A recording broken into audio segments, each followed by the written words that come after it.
The old man tossed a piece of human bone into the flour mill. He discovered that it quickly turned into powder. Then, while the boss wasn't watching, he dumped an entire bag of bones into it. With that, all the evidence of his crime was completely obliterated. He had no idea who the lucky person would be to taste this bone flour. The old man's name was Shambanath, and he started out as just a regular honest guy. He couldn't even stand to kill a chicken most of the time. So how did he end up becoming a ruthless killer? It all started with a poor decision he made a few years back. At that time, his son was determined to go to United States for further studies, requesting 2.5 million rupees immediately. How could a family like Shambanath possibly manage to come up with that kind of money? However, Shambanath didn't want to let his son down. He submitted a loan application to the bank. The bank only approved $1 million out of the $1.5 million. Shambanath was only able to take out a high-interest loan with his house as collateral. He initially believed that once his son finished his studies and landed a good job, he would be able to pay off the loan. Who would have guessed that Shambanath had raised an ungrateful wolf? His son managed to land a good job in the United States, tied the knot and started a family.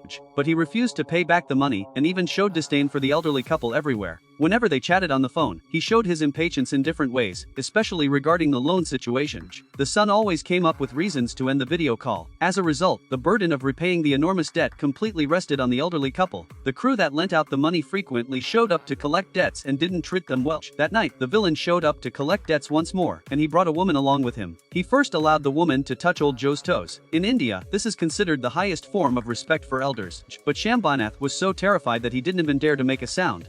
Before the other party had a chance to say anything, he took the initiative to enter the house and withdrew this month's interest. The villain noticed that he was short by 200,000 but didn't ask Shambanath about it. Instead, he led the woman straight into Shambanath, that the two stepped out looking disheveled. As they surveyed the battered room, the elderly couple realized that this was both a warning and a disgrace. Shambanath had just taken out some cash from the bank and found themselves in the villain's crosshairs once more. He went up and stole the money. He discovered that the car was damaged. He told Shambanath to push the car for him, and Shambanath didn't dare to resist, so he just went along with it. Despite facing such a tough fate, Shambanath's kindness remained unbroken as he embraced his life as a retired teacher. He would do his best to tutor children who couldn't afford to go to school for free, and even pinched pennies from his tight budget just to buy them cakes to celebrate their birthdays. However, it was these kids who pushed Shambanath into a tough spot.